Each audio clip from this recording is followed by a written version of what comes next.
Panid tähele, et paar päeva tagasi ei töötanud nagu internet, erinevad meediaväljaanded, Delfid, Ekspress Grupp vist oli maas olnud, Õhtuleht, ERR oli maas, rongipileteid ei saanud osta, Elron ei toiminud.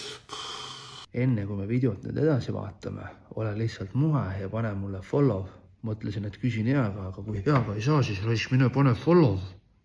Eile surfasin netis ja vaatasin siis, et 6 päeva tagasi sai Riigi Infosüsteemide Amet sai uhke auhinna, et Cloudflare ehk siis pilveteenuste pakkuja, kelle probleem see siin oli 6 päeva tagasi andnud Infosüsteemide Ametile vägev auhinna, et oleme nii-öelda vinner, et kõik timm.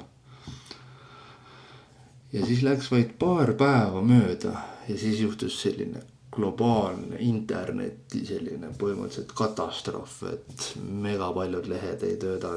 Umbes 20% kogu maailma veebilehtedest ei toiminud esiteks ja see kehtis ikkagi tunde ja tunde. Ehk siis, mis võib öelda? Cloudflare liitis Eesti Riigi Infosüsteemide Ameti kõik süsteemid ära ja vaid mõni päev hiljem on kogu internet katki.